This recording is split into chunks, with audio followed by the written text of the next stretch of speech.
Shalom, Bapak Ibu, apa kabar? Salam kangen. Sudah lama saya jumpa, hanya jumpanya lewat Zoom. Tapi biarlah setiap kita tetap bersemangat untuk setia beribadah kepada Tuhan. Mari kita berdoa bersama ya. Bapa, kami menyatukan hati kami Tuhan. Sekalipun kami ada di tempat yang berbeda-beda. Tuhan, rajut hati kami menjadi satu Tuhan. Sehingga kami tahu kami tidak sendirian. Kami ada semangat kebersamaan. Tuhan yang terus menolong kami, Tuhan. Terus bertumbuh di dalam pengenalan yang benar akan Engkau. Hadirlah Tuhan, bubuhkanlah berkat-Mu di dalam ibadah Komisi Usiawan pada malam hari ini. Tuhan, berkati juga hamba-Mu yang akan memberitakan firman Tuhan. Tolong kami bersama-sama. Di dalam nama Yesus, kami sudah berdoa dan mengucap syukur. Haleluya, amin. Bapak Ibu, mari kita hitung berkat Tuhan di dalam hidup kita. Sehingga kita tidak ada waktu untuk bersungut-sungut, untuk ngomel-ngomel. Mari.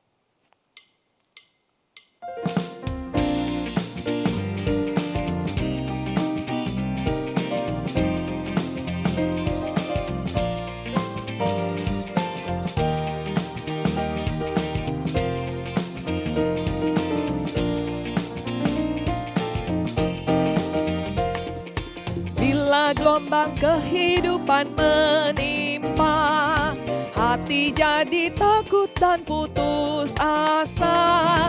Jangan lupa berkat Tuhan hitunglah, pasti kau tercengang akan karyanya. Hitung berkat satu persatu, dan lihatlah karya Tuhanmu. Hitung berkat satu persatu, hitung berkat yang melimpah padamu. Adakah berat bebanmu menekan, dan salib yang kau pikul melelahkan?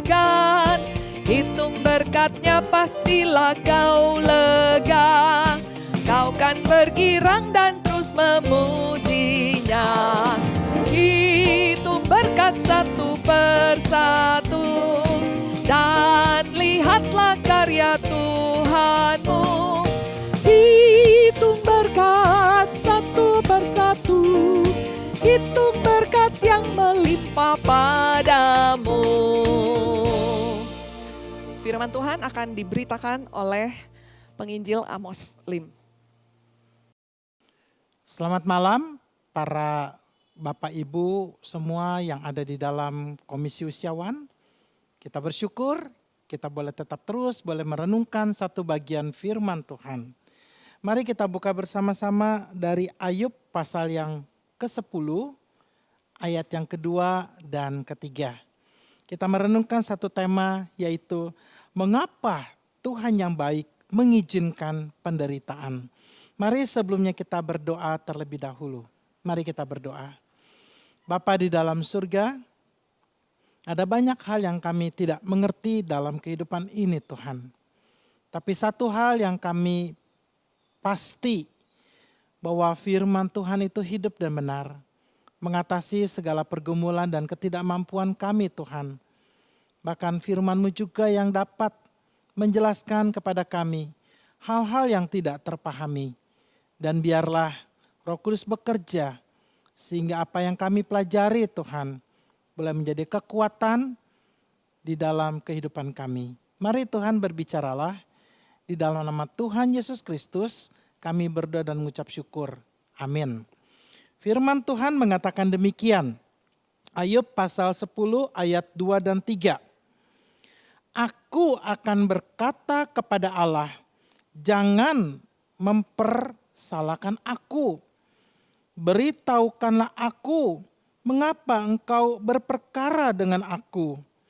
Apakah untungnya bagimu ya Allah, mengadakan penindasan, membuang hasil jeripayah tanganmu, sedangkan engkau mendukung rancangan orang fasik. Sampai sedemikian jauh pembacaan firman Tuhan. Biarlah firman Tuhan boleh tertanam di dalam hati dan kehidupan kita.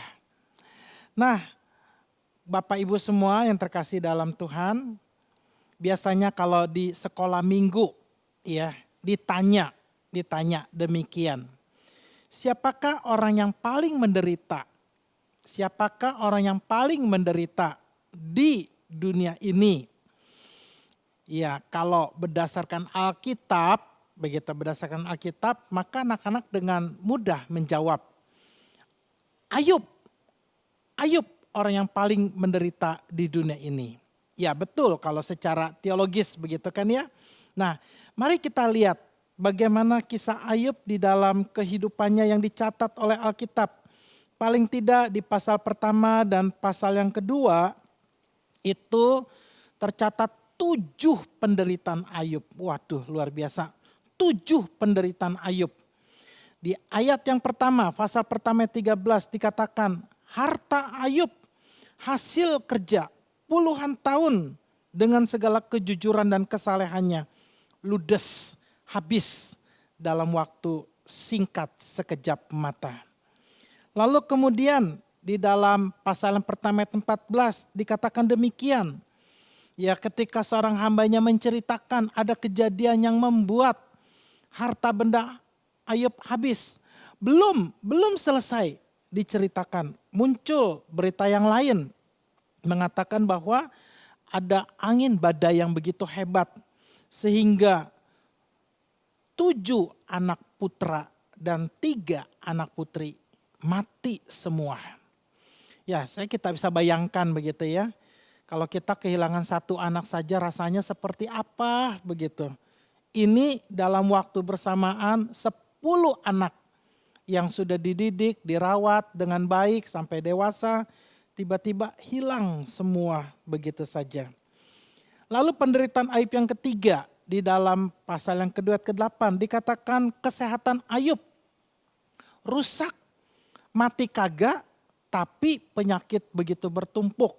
Alkitab menceritakan dari kulit kepala sampai ujung kaki Ayub begitu menderita sampai dia harus menggaruk dengan beling. Ya, aduh ini sungguh sesuatu yang luar biasa.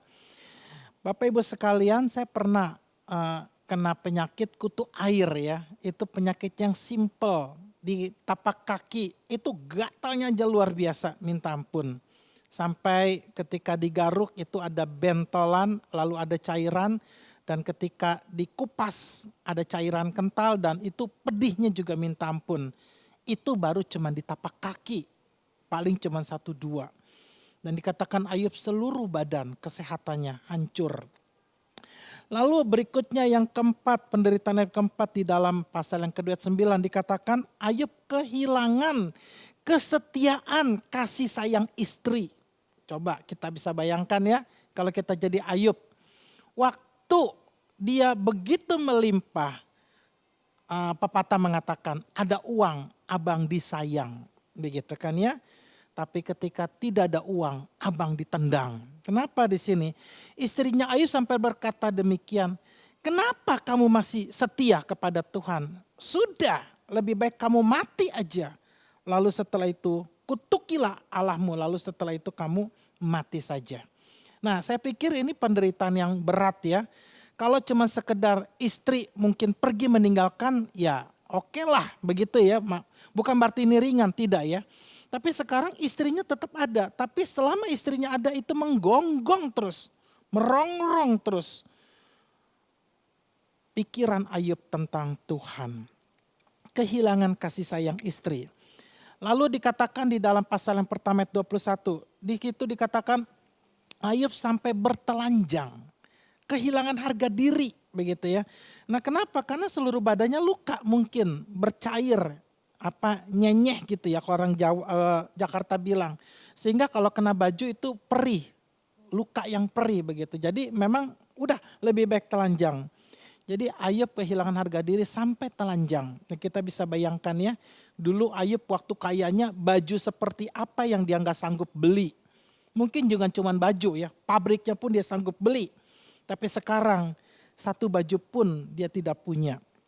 Lalu kemudian di dalam yang keenam, penderitaan yang keenam, dia kehilangan sahabat-sahabatnya. Sofar, Elifas, dan Bildad. Tadinya datang mau menghibur, tapi justru akhirnya malah menyakiti hatinya. 6 penderitaan, kehilangan harta, kehilangan anak, kehilangan kesehatan, kehilangan kesetiaan dan kasih sayang istri, kehilangan harga diri, kehilangan sahabat-sahabat terbaik. Masih ditambah yang ketujuh, yang paling berat. Yaitu dikatakan di dalam Ayub yang 10, pasal 10 ayat kedua dan ketiga yang tadi kita baca. Di sini ya Ayub sampai kehilangan satu kepercayaan tentang konsep Allah yang baik, Allah yang sumber berkat. Ya, di sini mohon jangan salah dimengerti ya. Ayub tidak kehilangan kepercayaan akan adanya Allah. Ayub tetap percaya adanya Allah gitu ya. Tetapi di sini yang Ayub kehilangan adalah rasa percaya dirinya tentang Allah. Goncang. Ya, bagaimana enggak goncang begitu tentang Allah begitu kan ya. Kalau kita jadi Ayub, kehilangan harta puluhan tahun aja udah bisa membuat kita ambruk. Lalu kehilangan sahabat, lalu kehilangan kesehatan, kehilangan anak. Begitu ya. Saya pikir ini Ayub seorang yang sangat luar biasa, kuat sekali. Ya. Kalau saya jadi dia mungkin saya udah jadi gila kali begitu kan ya. Tetapi itulah sebabnya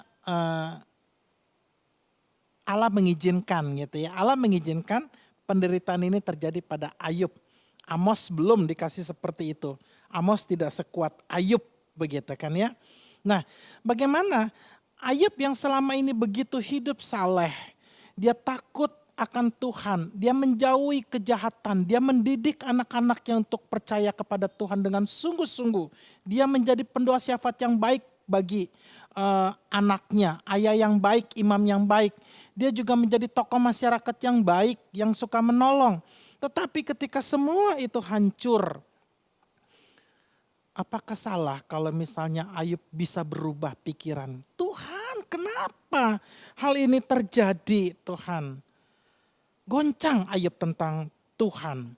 Selama ini dia pikirkan adalah Allah yang baik. Tapi kali ini mau tidak mau dia berpikir tentang Allah yang tega, yang seakan-akan menginginkan kehancuran hidupnya. Nah, yang jadi pertanyaan bagi kita dan perenungan kita bersama-sama ya, seorang Ayub yang takut akan Tuhan. Ternyata Tuhan mengizinkan terjadi penderitaan-penderitaan seperti ini. Kenapa?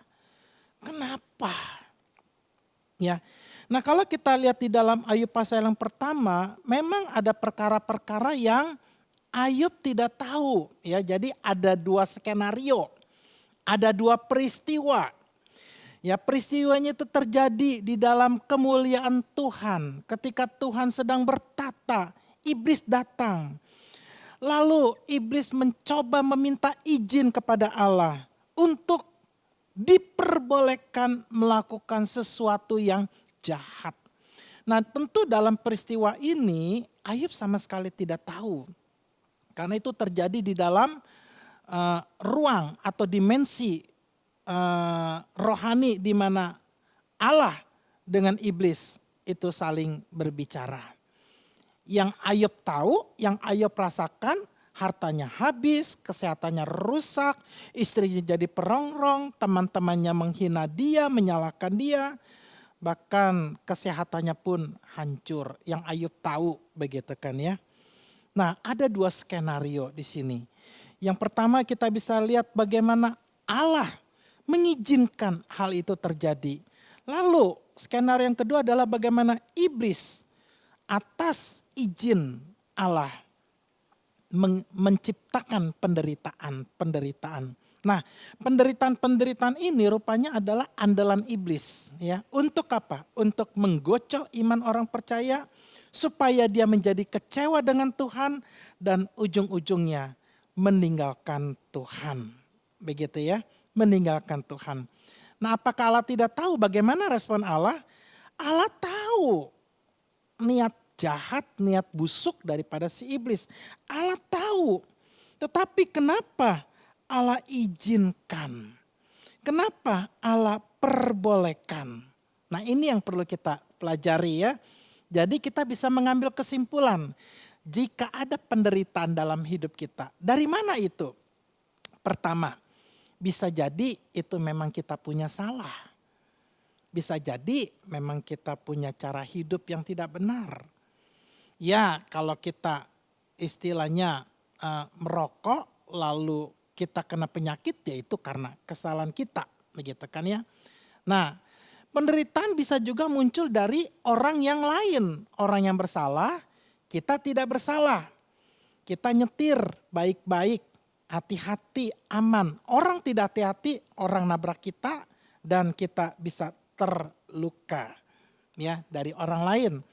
Tetapi yang ketiga juga memang bisa itu dari iblis. Yang jelas Allah tidak pernah punya kerjaan atau ada waktu untuk bikin sesuatu yang jahat dalam hidup kita orang percaya.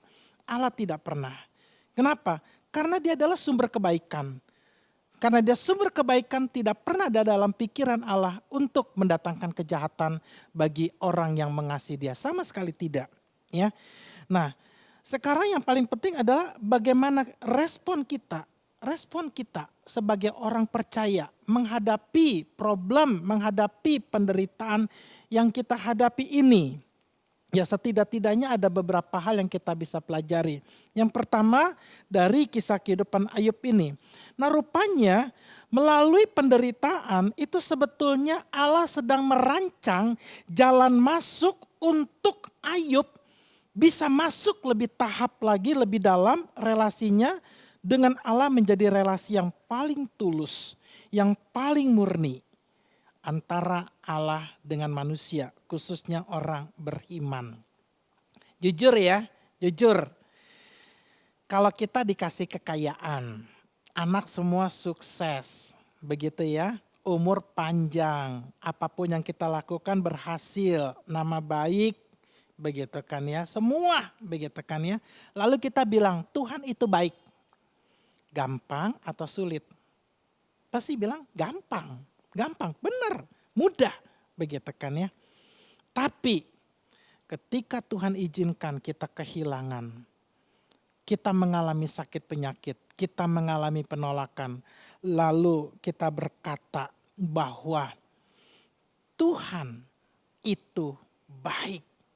Nah, itu yang disebut dengan iman yang tulus, iman yang murni, iman yang tidak tergantung karena berkat Tuhan.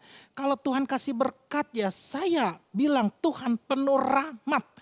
Tapi kalau Tuhan tidak kasih berkat maka Tuhan itu jahat. Tidak, itu artinya iman kita enggak murni, enggak tulus.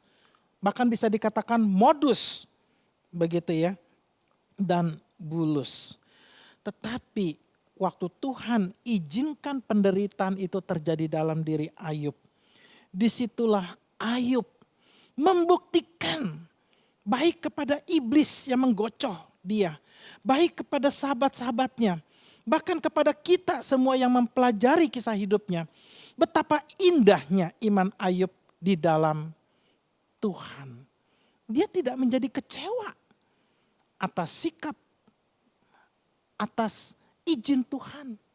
Bahkan dia tetap terus mempermuliakan Tuhan. Alkitab ya, Alkitab dengan jelas mencatat di dalam semuanya itu Ayub tidak pernah berdosa terhadap Tuhan dengan mulutnya. Ya, dengan mulutnya. Yuk kita belajar betapa mudahnya kita kecewa sama Tuhan. Bukan saja untuk perkara-perkara yang besar. Bahkan untuk perkara yang kecil pun dengan mudah kita bisa kecewa kepada Tuhan. Nah yang kedua, ya, apa untungnya bagi kita orang percaya dan apa alasannya kenapa Tuhan izinkan terjadi penderitaan? Yaitu sebetulnya supaya antara dengan manusia dengan Tuhan itu terjalin satu komunikasi, satu keakraban, satu keterbukaan. Ya, ini yang luar biasa. Bagaimana Allah menempatkan dirinya, mengizinkan manusia untuk pada satu titik boleh salah paham dengan Tuhan. Sehingga setelah salah paham itu selesai, manusia boleh semakin mencintai Tuhan dengan lebih indah lagi. Sekarang kalau kita lihat tokoh-tokoh mana Alkitab yang dipakai Tuhan yang Tuhan tidak izinkan kecewa. Yang Tuhan tidak izinkan kecewa. Daud pernah kok doanya ditolak dan anaknya mati. Bahkan terang-terangan Tuhan mengutuk Daud bahwa pedang dan darah itu tidak akan pernah lepas daripada keluargamu. Terang-terangan kok Tuhan. Abraham, apakah pernah kecewa? Pernah. Ketika bukan kecewa sekedar kecewa, tapi tentu ada pergumulan yang luar biasa begitu. Ketika dia harus keluar, dia harus menyerahkan anaknya, dia melihat sendiri bagaimana kehidupan keturunannya. Tapi Tuhan izinkan terjadi. Ya, bahkan Daniel pun pernah Tuhan tempatkan di titik yang paling sulit, yaitu apa? Di goa singa. Ya. Nah disitulah justru relasi kita dengan Tuhan semakin terbuka. Ibarat kata, Tuhan itu bukan lagi pribadi yang jauh, yang tidak kita kenal dan tidak terselami. Tetapi juga Tuhan yang bersama-sama hadir di dalam penderitaan kita. Ya ketika kita kecewa, kita marah sama Tuhan. Sebetulnya Tuhan juga membuka satu wawasan bagi kita. Jangan bilang kamu yang saja menderita. Tuhan pun juga menderita. Gara-gara ada dosa, Tuhan harus datang ke dunia ini. Gara-gara ada dosa, Tuhan harus jadi manusia. Gara-gara ada dosa, Tuhan Yesus harus tersalib, menderita. Itu yang menjadi satu alasan. Kenapa? Sebetulnya karena dia ingin dekat dengan kita. Ingin dekat dengan kita. Nah, saya dulu masa remaja pernah kos begitu kan ya. Pernah kos, pernah hidup sendiri. Ketika saya hidup sendiri, kapan saya bisa dekat sama orang tua saya? Kapan? Waktu keadaan krisis. Lagi bokeh, gak punya duit, makanan habis. Cepet-cepet dah tuh saya cari mama saya waktu itu. Tapi kalau awal bulan duit masih banyak, segala sesuatu lancar, apakah saya cari orang tua? Boro-boro ingat orang tua ya, lupa gitu. Nah di dalam penderitaan itulah Tuhan izinkan. Kenapa?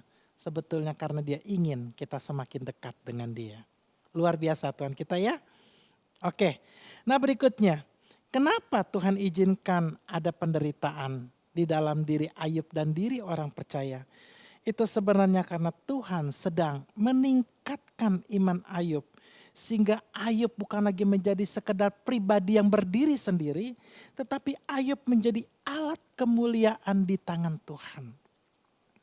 Kita lihat ujung daripada kehidupan kisah Ayub ini.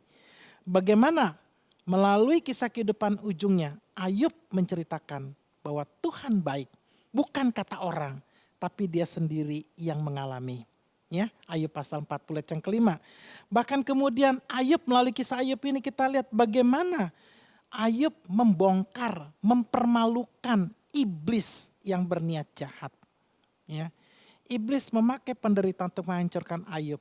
Justru Tuhan pakai penderitaan itu untuk mempermalukan iblis dan mempermuliakan Tuhan. Jadi kita lihat sesuatu yang luar biasa, begitu ya. Nah, oleh sebab itu, biarlah dia menjadi refleksi kita bersama-sama. Waktu ada penderitaan, waktu ada kesulitan, sebetulnya Tuhan lagi sedang dekat dengan kita. Ingat kata masalah, masalah. Kalau digabung, enak gak? Gak enak, beban, berat. Tapi kalau kita pisah, kasih sedikit strip. Masa Allah. Artinya apa? Masa bersama dengan Allah. Waktunya bersama dengan Allah. Jadi masalah itu sebetulnya indah. Kenapa? Karena ada problem, ada masalah. Justru itu waktunya kita bermasa, berdekatan dengan Allah. Kiranya Tuhan Yesus, sumber segala kekuatan rahmat, memberikan kekuatan, memberikan berkat, rahmat bagi kita. Sehingga kita boleh menjadi orang-orang yang setia seperti Ayub.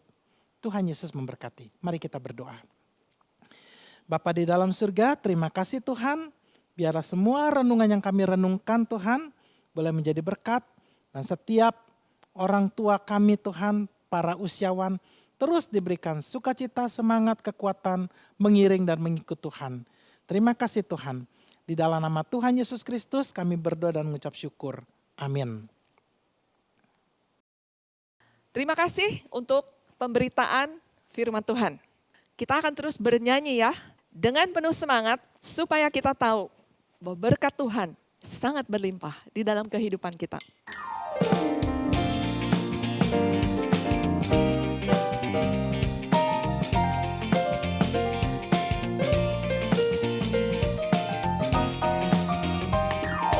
Bila kau memandang harta orang lain, ingat janji Kristus yang lebih permai.